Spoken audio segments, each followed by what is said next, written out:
Welcome back, everyone, and thanks for joining us once again for a video blog podcast from the Good Chair Discussions, a college chaplain's view from the foot of an ivory tower.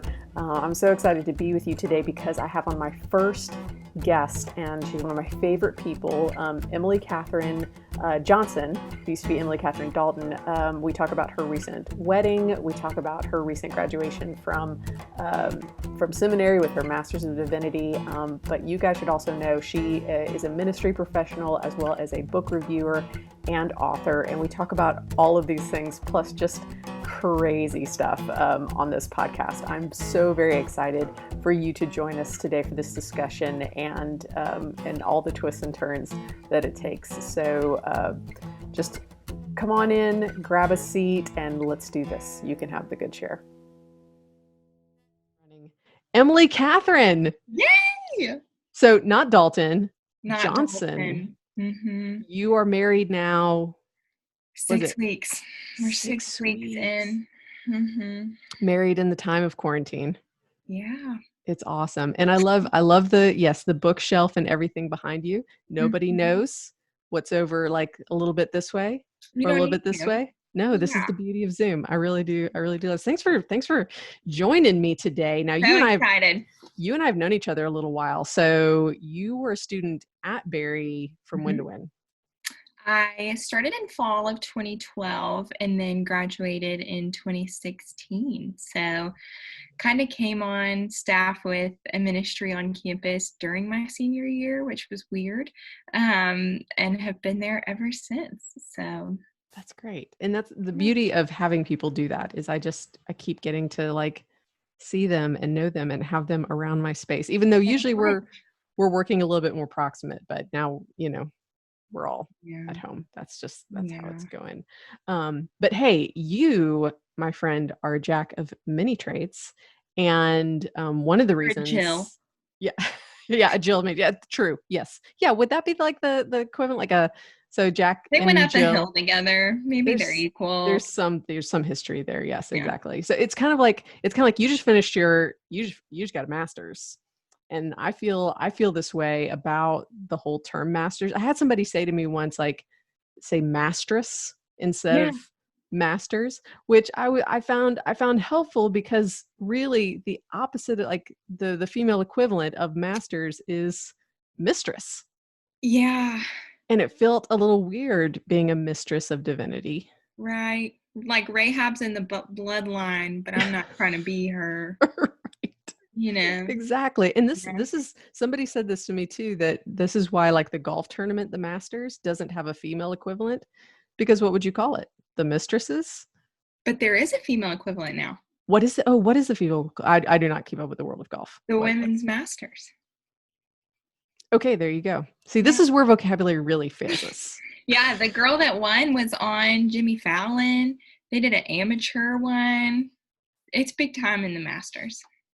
I love that. I'm so glad. I didn't even know that was the thing. So, but a woman master. But you are a masteress and a Jill of all trades. And one of the reasons I love you and wanted to talk with you is because you read so many books. You read so many books and you review these books. Yes, exactly. The these are mine and my husband's real life. Cleverly. Now, let me ask you this. Is it ordered topically, alphabetically, or by color? Well, it is actually ordered by needing to move in over quarantine and wondering what the rules would be like. So I kind of moved like in the middle. It wasn't the middle of the night, but like it was kind of an overnight decision of like, I'm going to move all my things in here in case rules get more strict. So full, I think we're going to have to go from 2 to 3. So it's in need of organization. Yeah. No, I get that. It's always interesting to me. I always love seeing the books at people's houses, but like I see either it's totally random, just a smattering, or topic, alphabetic, or color. Color's really interesting to me because it Yeah. looks really cool, but I'm like, I don't know how I would find anything. All my stuff's Yeah. topical. I can't Like, be any is more that creative. actually practical? People do that with their phone apps too. And I'm like, That would be hard. yeah. That would be hard for me, especially because I have this theory that like there's one or two colors that like all phone apps tend to gravitate towards. Oh, And so yeah. I feel like a lot of them look the same Mm-hmm. to me. That could just be because I'm old and apps are a new thing. But No, that's that's my real theory. life. Okay. All right. I'm just checking it out. That makes But sense. you do. You read a lot of books and you recently read and you review these books. This is the other thing I'm getting at. You review these books. Yeah. And you recently read the new Beth Moore book, Yes, Chasing Vines. Chasing Vines. And okay, so Beth Moore, she's had a bit of a transition, right? Okay, Beth so is my girl. we both grew up on her, Oh, yeah. but I don't know if this was like this for you, but when I was growing up, Beth Moore was not like a joke, but like there was like this sort of idea that she was, I don't know, maybe a little fluffy like this. And this is not how I think of her now. Like this is so growing up though, there was almost kind of this idea like she was over here, like not a serious, Mm-hmm. more Mm-hmm. like a fluffy, Bible person for women. I don't know. Did you have Which, that same thing, or was she I everything? mean, that was the space for a woman to show up as a teacher. Right. Well, and this is the change, right? This is the shift because I had to repent of this, Mhm, right? Like, and mhm, being just unabashedly a feminist, I'm mortified that this is sort of a narrow-mindedness that I got stuck in mhm. because when Beth started talking about her experience and started calling out the fact that she got stuck in these categories, but like you wouldn't let me into your seminaries, and I was like, oh, Yeah. there it is. There it is. So Mhm. my opinion of Beth Moore has evolved significantly. But what has Yeah. that been like for you? Because you've been reading her work a long time. Mhm. Yeah, I think I saw her of like one of the very few pictures of what I wanted to be when I grew up, Mm, and I heard like my Sunday school teachers talking about like, hey, I've been doing these studies that radically like changed the way I view scripture or have taught me so much, and just couldn't get enough of any Beth Moore study. And I think that was when I started to see a little bit of a dichotomy of like, why is it that for women, our Bible studies are so like in depth, heavy homework, a lot of curriculum, like we want to know the things. And then a lot of curriculum out there for guys is like, here's this article Tim Tebow wrote, or like, no, yeah. or like, we're going to talk about Duck Dynasty or sports. And I remember starting to be like, why is that? And like they're supposed to be smarter and more capable, but we want to go to the depths of content. I think I just started asking that question. But yeah, and then seeing like I kind of had questions about like what were her views in the past maybe 7 years, but in the last 2 or 3, like I think she has towed a really hard line. Oh gosh, yeah. Yeah. And did you see some of that come up in this book? Is some of that reflect Yes. yeah. Yes. So I listened to, before I bought the audio version of this book, which I would really recommend, I listened to a podcast that she did with Annie F. Downs, Who we and love. who we love. Who we love. And so she talked about this book specifically because Beth is one who has just pushed out a million books. So it's kind of like, what in the world is you? How could you have new thoughts? But you do. And hearing her talk about like Annie went toward, hey Beth, you've had a tumultuous few years and you've held hard things. Do you write about those hard things in this book? And she talked about that it's so important to not write immediately in your pain, to just journal it. Mm, So then later that can be kind of the fodder for what you write. And and she faced this go home comment. Yeah. And then she came around in this book, not to address that directly, but just to talk about that she's over and over again been told to stay in her place. And that was one of my favorite quotes of this book, is she talked about, everybody keeps telling me to just stay in my place, and I would love to find it. Oh gosh, that's the line, and I want to go there. I've got that in my notes, but I want to circle back really quick, because one of the ways that you review these books is not just from the perspective of a reader, but also the perspective of an author. And I wanted to deep dive a little bit into that. First of all, for those of you who have not picked up Emily Catherine's Whoa. book, I'm so prepared. No, but really, this was I literally had to just reach over and grab this because it's in my house. But this is your first book. It came out earlier this year. Which is funny, people keep calling it my first book. I'm like, y'all have bigger expectations of me than well, I mean, like it's yeah, this is the beginning. So let's be real, cultivating authenticity in a journey from loss to life. And you all, that's my plug. You all should definitely go pick up the book. But it's interesting too, because I find that the way that you read also has this lens on it.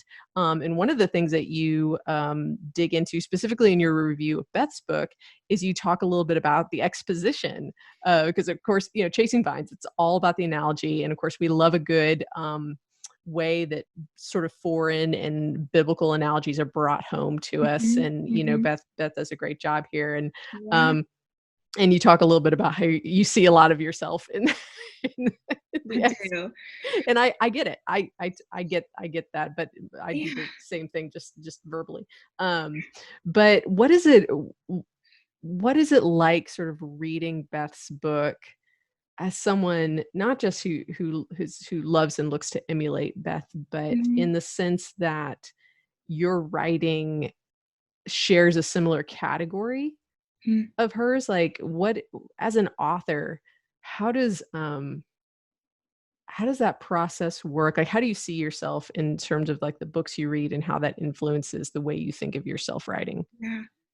Yeah, I think my first response to that is like starstruck, like I'm like, I'm unworthy to tie your sandals, Beth, like I would gladly just be her John the Baptist, but or John the Baptizer, excuse me, or Jill, Yeah, Jill as well. So, yeah, that's my first response there, but also like, yes, we do share a similar category, and especially as I'm transitioning into more of the Bible study world. Yeah, I mean, there's a sense where I'm like, I've heard a few kind of friends in the same pocket say sometimes like, gracious, she's so good, but sometimes I'm like, Beth, leave a book for me, like leave a book of the Bible for me to write about. And that's so funny to me. But yeah, I think I really, really value that I get to stand on her shoulders.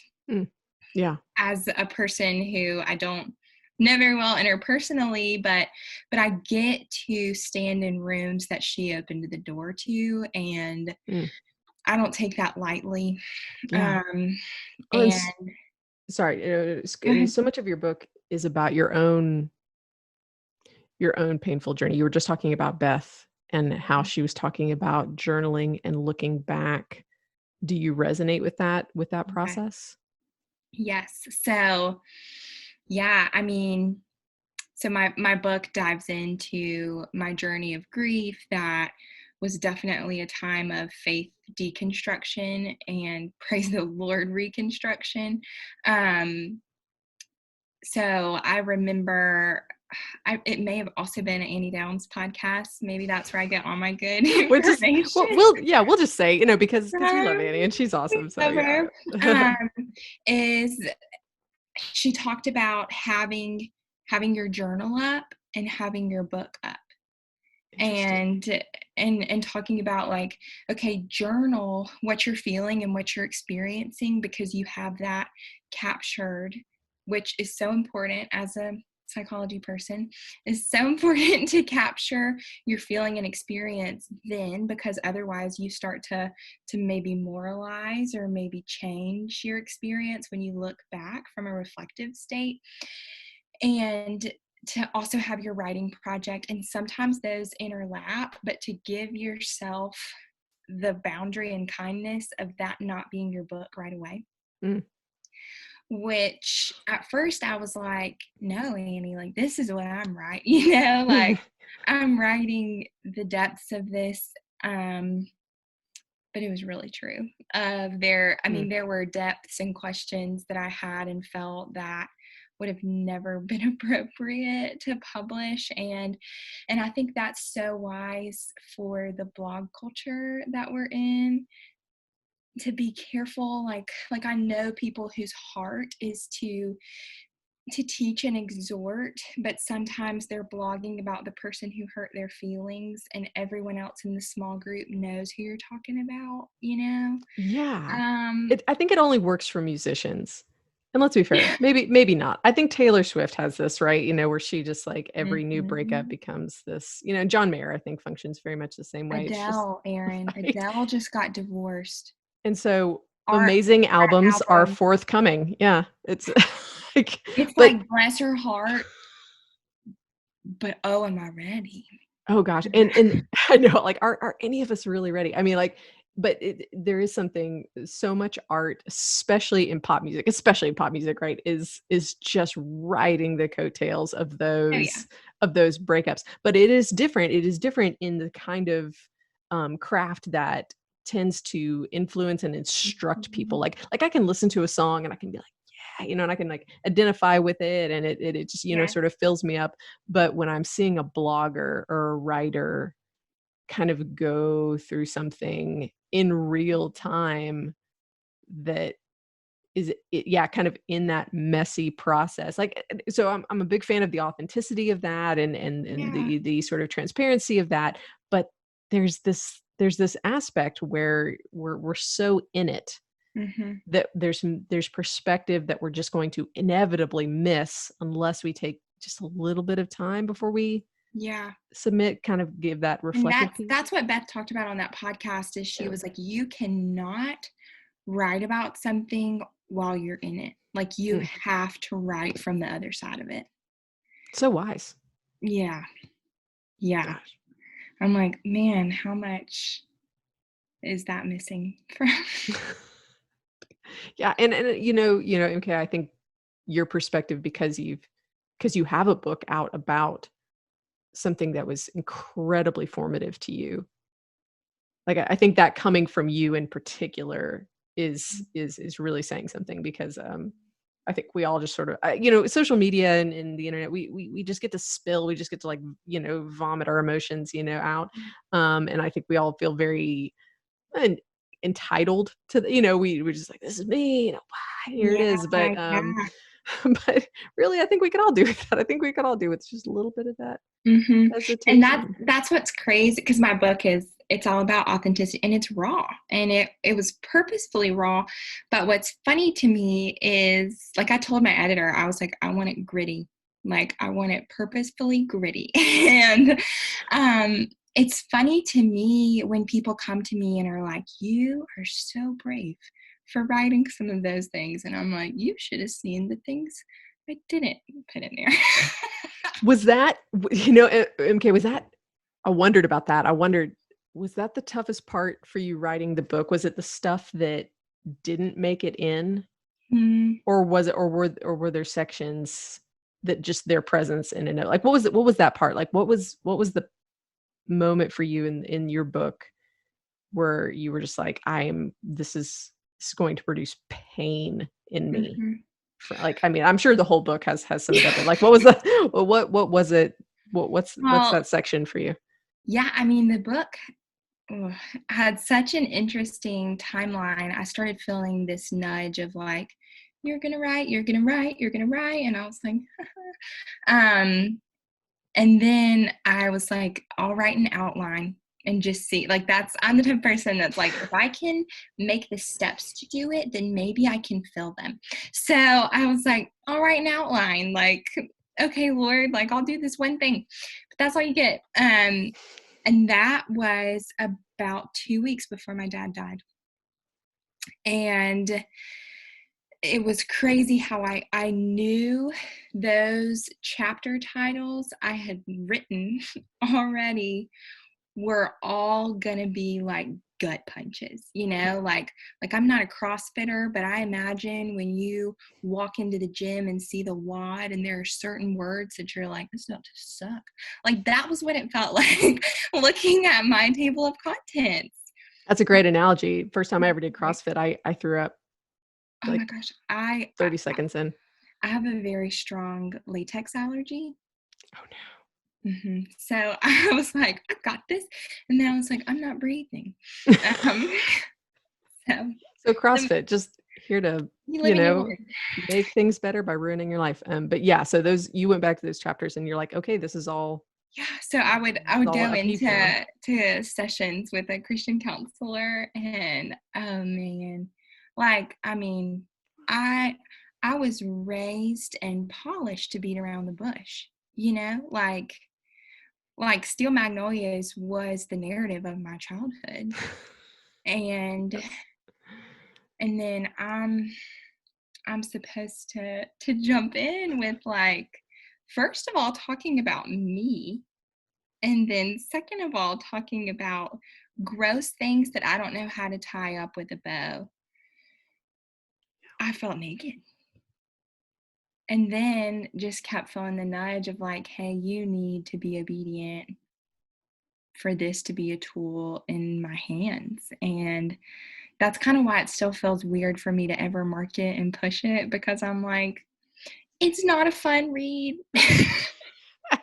Well, what, peaking so early with this book, you're like, this is my soul. This is my bloody, mangled self. Yeah. Here for you in this book. And I mean, it's fantastic. It's fantastic. But yeah, what a way to just roll into your, career as an author. Like, hello, this is this is the real deal. I mean, but I love that. And I think it's why people need to pick up your book. I think it's also why, it's important to get this perspective, because what a mess. But also there's so much applied to the reflective aspect of how your book is built. So kind of seeing those parallels there with like what Beth's doing, and seeing why you resonate with her book and her writing style. And and I mean, like, a love of strong coffee and hairspray, Yeah. Like, what more do you need? I know. I love it. It's like that. Yeah. That Steel Magnolias upbringing. It's funny because like I actually talked about this on a recent podcast, my other podcast that I co-host, Mutuality Matters, for those that don't know it. But it's funny because we're talking about a lot of some of the stuff that we would actually talk about on that podcast. But this is mine, so I get to do whatever I want. But I'm more of the like I think there's a women's conference I heard one time. The title was Cup O' Tea Women's Conference. Cup O' Tea. Cup O' Tea, right, with the O. And I thought, I am much more of a mug o' whiskey. Mug o' whiskey. I was like, where's that women's conference? Where do I go for that one? That's always been kind of my go-to. Sign me up. It's funny because we were both raised in very Southern contexts. We both have like very like when you talk about strong coffee and hairspray, Steel Magnolias, I know exactly what you're talking about. Oh yeah, like in that movie when Dolly is like, we love Dolly. She said, I have a strong rule that nobody cries alone in my presence. I'm like, so it's funny. And I love this because for me there's this spectrum of Southern women, and I love them all. I've come to appreciate. So even if Muggo Whiskey Women's Conference ever becomes a reality, there will still be a safe space for the teacups. Yeah, right here. Like it just it's in all kinds. Yeah, exactly. And I love that because that's something I appreciate about our dynamic is the flip sides of those things. But I want to circle back to Beth because you said the line. In fact, I'm going to read here a little bit from from your actual review, because she says, I would love to stay in my place. I'm just still trying to find it. And of course, you just graduated with a master's of divinity, which congratulations, friend. That's how many years did it take? 4. Good for you. Yeah, working full time. That is amazing. We're done. And you graduated from which seminary? Remind me again. New Orleans. New Orleans. Yep. So I Yeah. ordered king cake to celebrate. I love that. Yes. Yeah. I mean, this girl gets married, goes into quarantine, gets married, graduates with a master's of divinity, and moves into new life. It's fine. And she has a book out. It's fine. I mean, but you really, you want to do things all at once, you know? That's what pile it on about life, right? Exactly. But you're doing well. You're doing so well. And that bookshelf looks lovely. But you say, how can I speak up in a Sunday school class only taught by men and not seem overbearing to share context from a master's of divinity? And I mean, like, I felt you so hard on that line when you're talking about this, and you're talking about giving an opinion without feeling like you have to represent your gender, or B, seeming overbearing. Like, these are these really uncomfortable places that, as women who are educated in theology, it's like we're not any of the teachers. Yeah, we're not here to we're not trying to steamroller people. I love my pitchfork and torch at home, but like I also just happen to have this degree that I worked hard for and got, and I have this context, and and then suddenly you're in a place where someone is exegeting scripture, and you're like, no, not so much. But you have an even larger handicap because you're the female in the room. I know that in getting your master's, there's been sort of a journey for you. You and I have talked about this a lot, but I want to get let's hear a little bit about like sort of what that journey has been like for you. Going in to get your master's, like, did you have any sense of any of these kind of things that you might be encountering? Yeah, I did. Sorry, our cat is joining us today. It's quarantine and she's very needy. So please just continue as if she weren't here. I love that. Yeah. I mean, I knew, and I was specifically going toward women's ministry was my field, my specialization, and to get a specialization in women's ministry with my particular seminary, it's under this category of Christian education. Okay. So makes sense. I didn't necessarily expect to love Christian education so much. I ended up really loving that field of like designing a church's curriculum for the year. I was like, this is so cool. So yeah, within those classes, I mean, Christian education is actually, at my seminary, was actually a pretty widespread of, it was men and it was women. And there were people who were from all over the world. So it was really interesting to learn from a lot of different perspectives. And I just felt at home kind of in that, what would be a college of undergraduate university. But then in the classes for my Master's of Divinity, to take these classes that were preparing someone to be a head pastor. There were books like the one behind me called, let me pick it up for you. Yeah, go for it. Called The Pastor's Handbook. Okay. And within this, let's just look at the pastor and his people, the pastor and his ministry, the pastor and his wife, the ministry wife.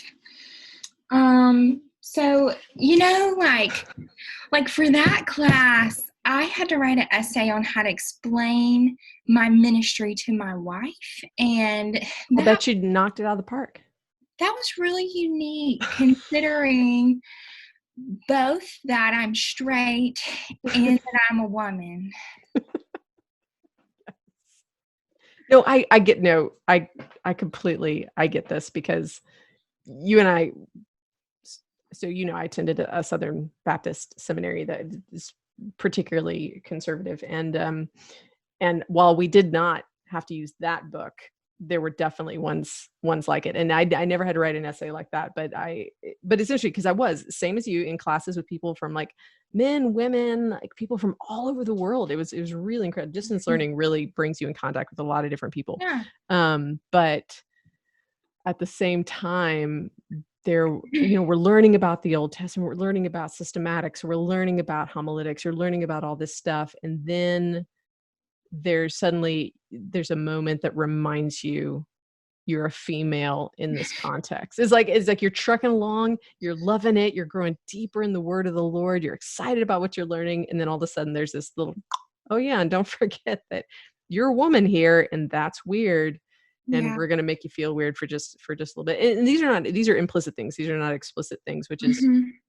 why I enjoyed reading your review of Beth's book, and just you kind of taking that line and breaking it open for us, because I think I don't know, unless you're there, unless you're someone who's actually had some of these experiences, I think it's hard for even some of our well-meaning male champions to understand Mm-hmm. just the space we occupy and how that Yeah. affects us. You say, I just want to teach God's word and I just want to be faithful. But sometimes I wish I could have just put on the scrubs and been the nurse everyone called me to be, in search of knowing this is my place, my department, my responsibility. And when I read that, I was like, how crazy is it that in almost any other profession, literally like any other profession, you could just get up into your job and like, just put on the scrubs and go. Like there's not this whole like back and forth, like, where's my place? How do I function here? Don't step Mm-hmm. on people's toes. Don't try Yeah. to diminish people or look like a know-it-all, or it's Right. That line of like, I had to be overqualified to be here, but now that I'm here, I need to under communicate what I know. that'll preach. Yeah. Yes, absolutely. That articulates it perfectly. And so it's I think finding solace in trailblazers like Beth, um, who I have grown so incredibly fond of, Mm-hmm. because girlfriend knows her lane and she stays in it, and Yeah. she does a hell of a good job. Mm-hmm. And she's in this denomination that she loves, and she is not trying to color outside the line. She is not trying to Yeah. just like bust through places. She is not trying to be a head pastor of a church somewhere. She is just doing her thing, and she's still getting raked over the coals for it, Right. because she's still being honest about the fact that these things exist even when you're staying in your lane. Yeah. And I saw her in person this past year, and it was so good and just amazing to see her like full day conferences where she actually teaches new content every month. I was like, girl, you are just a machine.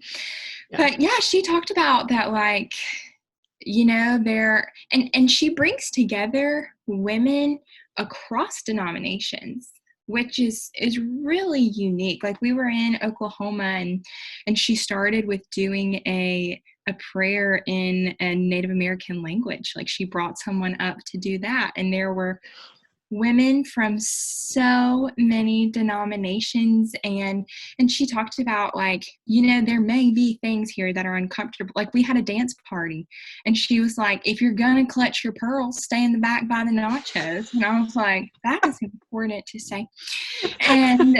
And we, like, she was like, I am called, I am ordained, I am sent by God, and I have to be obedient to what he told me to do. And I was like, that is so good, because it's so hard to know, like, like what is my job description going, what was my professional career plan to get to this point? Like, like with my degree, I could get an education pastor position at any church. I could get a head pastor position, associate pastor position, but I can't.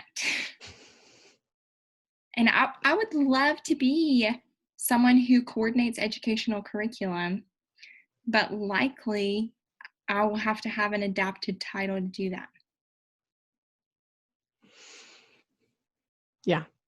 And it's interesting when people say, so you have this Master's of Divinity, what's next? And I'm like, It's a very different question for women. mm-hmm. It is. It throws it in. I really hated that question when I was getting my Master's of Divinity. And I think I told you this, but it's always a fun story. In order to just avoid conflict by creating a whole nother layer of conflict, my standard answer for anyone who asked me what I wanted to do, like, oh, you're getting a Master's of Divinity, what are you going to do with that? Which to me always felt like a veiled way of saying, like, you're going to be a heretic and, like, they're baiting you. Right, Mm-hmm. doing things you're not supposed to do. Mm-hmm. So my standard answer was, I'm thinking about starting a cult. Right? And I would give it to him, right? Just straight as can be. Just thinking about starting a cult. This is an Enneagram 8 and an Enneagram 2. Absolutely. So it's just, and this was before I even knew anything about the Enneagram, but it's like, and I'm like, I just want to be faithful. I just want to help how I can. Oh, I would start unveiling my plan for my cult. I'm sitting there. So at first they're just kind of like, oh, they kind of like chuckle politely. And then I start going through like my 5-step plan, because I get to the point where I'm like, if you're not delivering on something that has to do with aliens, I don't know what you're doing trying to be a cult leader. I mean, you got to have aliens in there somewhere, because if you're asking all these people, take the protein away from everyone. Right. If you're asking people to give up everyone they've known and loved, their finances, their livelihood, their children, like everything to you as a cult leader, if you're not selling them something with aliens, there's just no success here. There's no success here. By the time I got to that bullet point, they were like back at, like, they were going for the exit, and they never would ask me again, which is the beauty of it. And I just found ways to avoid those questions. But that's very Enneagram 8. Like, that's like right on the money. But that's what I would do. I would just start these conversations at parties and different places with loved ones, strangers, whoever just dared ask me the question. But it is, but because I was trying to diffuse what was not a simple question, right? It's like, it's not just like if my husband were going for, something like that, you could just have a very nice, polite conversation, and aliens would never come up. This is a new thing since being married, because people have in their head, she's married, something to do with ministry. They start talking to me about my husband's ministry. And we'll say, can your husband's church open back up? Like, my chiropractor asked me this. And I was like, actually, I'm the one in ministry. He's actually in finance. And like, yes, he's a great small group leader to 8th grade boys. Like, he has a ministry. Absolutely. But like, I'm in full-time vocational ministry. Actually, it's me. I'm the one.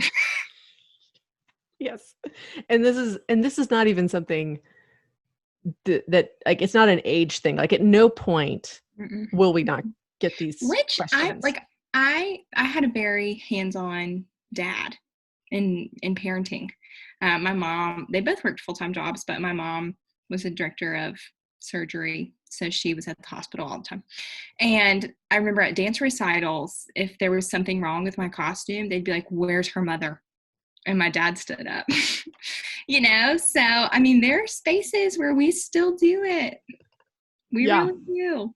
Yeah. I am sad that it's the Christian spaces that sometimes feel like the final frontier for some of this stuff. But that's why, and like, this is bringing this all back to Beth Moore.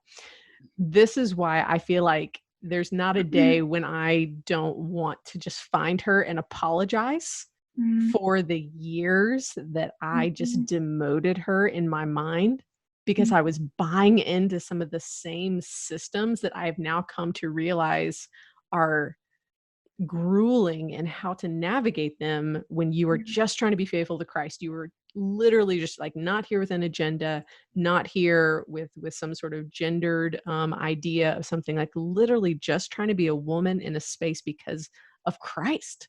Yeah. Because of Christ, and being compelled to obey the call that's been placed on your life. And like just and she, like, I'm similar, like I do not feel called to lead a church. Like, I do not want to be a head pastor. Yeah.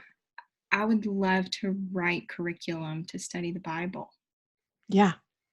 And I think she's said, like, she just wants to teach God's word. And what's unique is we've so convoluted the role of women that when we want to do good things, I think there's this like, well, have you really submitted that to the Lord? Right. It's funny. So this is looking and feeling a lot more like my other podcast, but I think it's because like I started that podcast with friends because these are like, we can't get away from it. Like this is Yeah. this is a reality that is like, it's the water we're swimming in.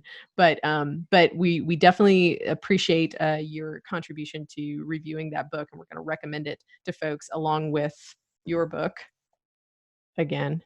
But so I have another very important question for you though, because you just had your birthday.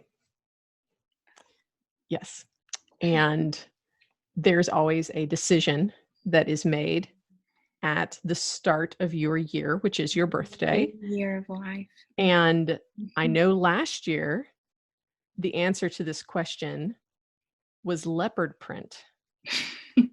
So, Emily Katherine Johnson, you do a color every year. Like it's just every birthday.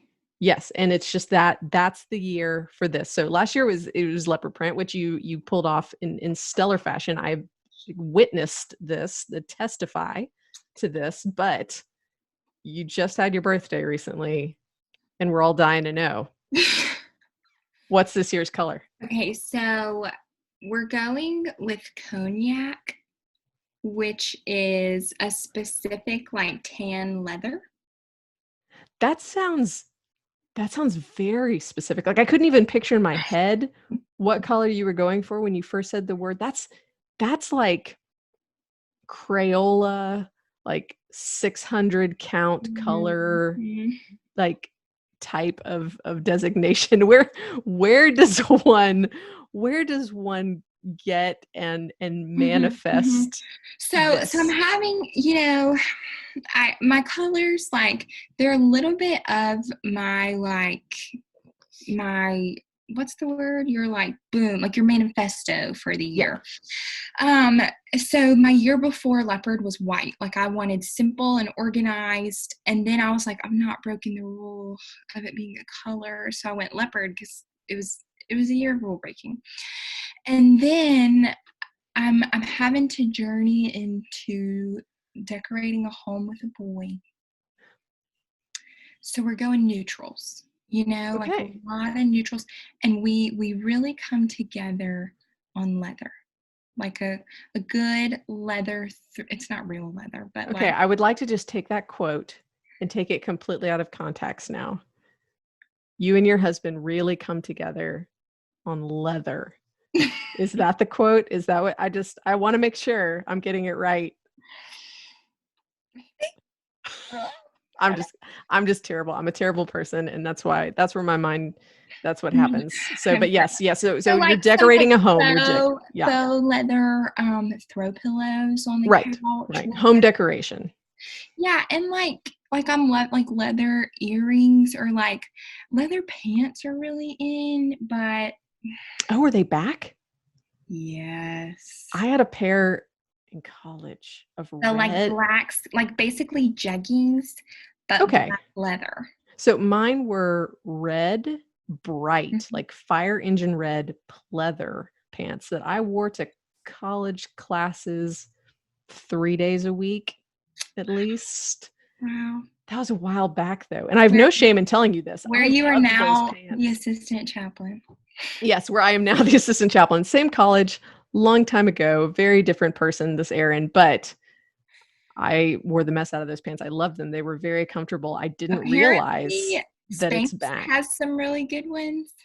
If you're not trying to get Really? some that you can't breathe in, Spanx leather black pants are the move.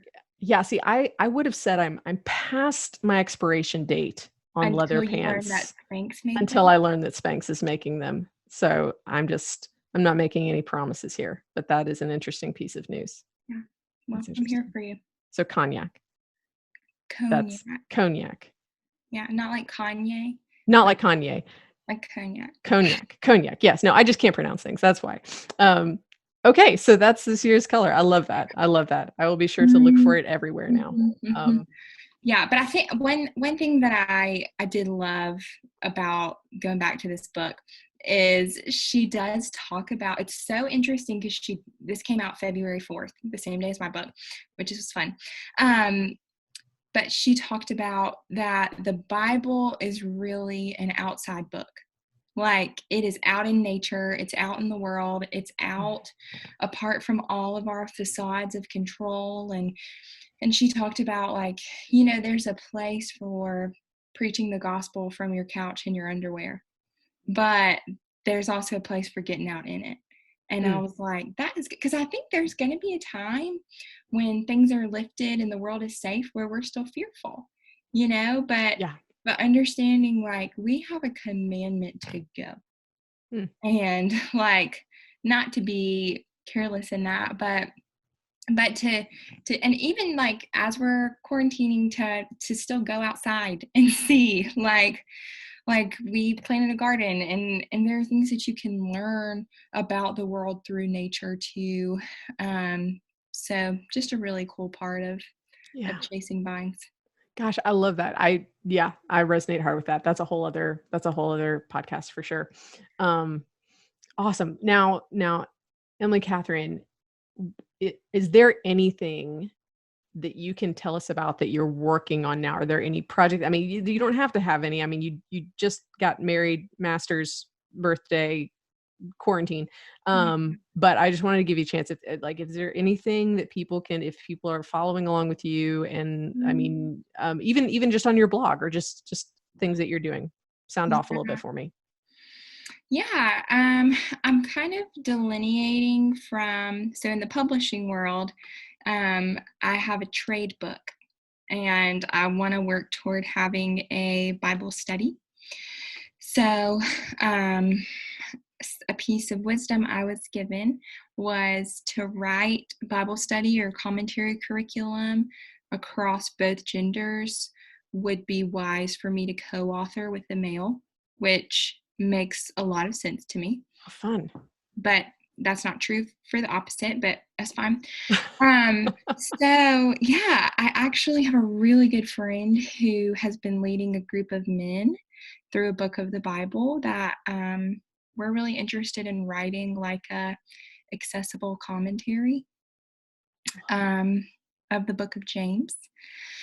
So we may be going there, but also praying about a book I really enjoy on leadership as a woman. Yes. I will buy both of those all day long. First of all, the book of James was written for the time of quarantine. I'm telling you, like, James has been rocking my world Yeah. since all this started. And it just happened. It was just sort of a reading thing that I had just gotten there just by happenstance. And like, Mhm. everything is speaking to me. So I love that. Yeah. And two, I was just talking with someone the other day about leadership books. You and I have that. I think we should do another show on that, for sure. But yes, I think we'd all love to hear more about that when you start piecing it together. So Yeah. Right now, it's just been a collection of things about leadership I kind of hate. this okay, so this was going to be my thinking, because when I was talking with my friend about this, I was like, I feel like there's so many books about leadership, particularly Christian leadership, but Hmm. I could fill a book, like a series of books, a Lord of the Rings level volume of Yeah. stories from people in Christian schools, churches, institutions, parachurch organizations, and the terrible, not even terrible, but just off and not good things that they have experienced from Christians in leadership, whether they be bosses or Mm. ministers or colleagues. Just like, I don't know where the disconnect is, Yeah. because we seem to have a mountain of literature that's like, here's how we can be like Daniel, or who, whatever it is that we're doing in Christian I mean, leadership it literature. sells. Yes, but it's not like something, there's a gap there, something's amiss, because we do, I look at some of these leaders that are identified by their Christianity in that leadership role, and then just not treating, like, just even treating employees with just an obtuseness, like Mm. not even like immorally, or just but Mhm. just with this sort of listlessness that just overlooks, but leaves their subordinates in a very Mhm. difficult Mhm. place in trying to navigate that. Or La- requires them to read the 1 Minute Manager and then says, "Mm, figure it out." My favorite is, yeah, when bosses give books to subordinates that demonstrate qualities that they don't even Right, portray. That's right. like, I mean, there could be a whole chapter about that. So yeah, we got to talk more about this book But here. I think specifically, like, there's this delicate balance of there. I mean, there's this generation of women that were like, I have to prove, had like small man syndrome, like I have to prove I'm better than. And I remember my mom talking about that in the medical sphere with physicians, of women trying to prove they knew more, prove they were doing more cases, prove blah blah blah, and the men were like, like, but it makes sense. It makes sense they had to compensate, but then there's also the, like, there's the feminization of leadership, which I'm like, is that true, or have we embraced our humanity? Yeah, we can't even get started on that, MK. I got to be honest with you. But I'm making notes, and I'm gonna put a pin in this, because this is stuff we've got to come back to. We've got to Right. come back to. In fact, it may be something we need to maybe just transition you over to the other podcast for that conversation, because girl, we got to talk about that. Don't Um, we? well, I love that. I love all those things for you, and we want to Mhm. keep up with you. Where can we follow you? Yeah, I am on all the socials as Emily Katherine, so Catherine's with a K, J-O. I have not updated my website URL because it's still the last name that's on my book. So it is emilykatherinedalton.com. So you can subscribe to my blog there. And if you're subscribed, you'll keep getting emails even if the Yeah. URL changes one of these days. So That's great. Yeah, and friends, I encourage you to go follow on all of these places, and to see what this girl's doing, because she's bringing wisdom and laughter, and we get to see her life. It's great. Now, since you were my first guest on this weird little yay! video blog cast thing that I'm doing. So here's how I would like to end with my guests every time. And I want you to be the first one. And it's one of those where I'm going to have you on multiple times. So it's okay. You can do this in many arenas. Okay. But it's a section I call "You've Just Got to Try It." And I feel Mm. like we all have those things where it's either food or movies or music or just products in general, where you're just like, this is it. Hear me out. You've just got to try it. So Mm. it can be in any genre, but what is something That that you you would promote, that you're just like, man, friends, I know it may seem like not your normal, but you just got to try it. um I would say I have gotten really into, there's a lot of things because quarantine brings out your, like, strange So true. desires. So the list of places my brain just went scared me a little. But one I would recommend is I've gotten all about some silicone baking sheets. So it's these little silicone, I don't know, you say mats that you can get on Amazon, and you put them on your cookie sheet when you make things, and it makes the bottom of your cookies a lot doughier, and you don't have to scrub the pan as much. That sounds great. It's like $10. It's dishwasher safe. I love that. Yeah, you need it. Well, I need friends who have it and will bake for me because, okay, well, I'll just give you an example. The other day I went to make these apple cinnamon muffins. Okay. Figured, just something, a little treat, something I can have for breakfast. Put it all together until I realized that we don't actually have a muffin tin because we did at one point. It got borrowed somewhere along the way. I don't know. Loaf? Could you make a loaf? Yep. So it turned into a loaf. Okay. And it did okay. Like it just, a little bit Yeah. messy in the center. I left it in there for longer. I mean, I'm eating it. Like it's for me, it's no big deal. But like silicone layers that like enhance your baking in some way is just a whole like that's like leveling up a couple of levels. Do you think for me. that? But I mean, even like when you take frozen fries out of the fridge, you can put them out of the freezer. You can put them on this mat on your cookie sheet, so you don't have to scrape like salt off of your cookie sheet. Now I do like that. I do like that. Not that I do a lot of the cleaning right now. And to be fair, friends, this is not, hear me out. I don't say that to say that my husband takes all the work. I'm getting a doctorate. We have a deal. When I'm done, things will even out again. But let's just say right now, I'm not the one that's scrubbing the bottom of the pans, but I will pass that on to the man who does because I do. That sounds very practical to me. Okay. So silicone cooking sheets, and they wash real easy and you just use them over and over again. Oh yeah. It's a dream. I love it. Awesome. Emily, Katherine, thank you so much for coming on the video blogcast with me, or whatever this is. I don't know. For me, it's me having fun talking with smart people who are my friends, and I had so much fun with you today. And let's get you back on. I know you probably have more books that you are reading and reviewing. So let's do this again soon. But thanks again, and take care. Thank you. Wasn't that great? Did you guys have so much fun? I learned so many things. I mean, who knew about those little silicone pads? I think I'm really going to love that segment at the end of each one because everyone's got those things, right? Those little tidbits, like you just have to try it.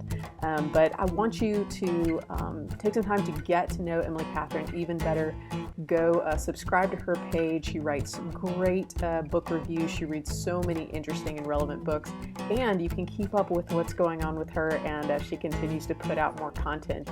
I am actually looking forward to having Emily Katherine back on the podcast often because she continues to review books, and every time she does, I want to have a conversation with her just like we would in real life. And this is why we do this. This is why we come together, is so I can take these conversations that I'm having all the time and just put them together to share with all of you. So thanks again for stopping by at the Good Chair Discussions. And now we go out to love God and neighbor. See you next time.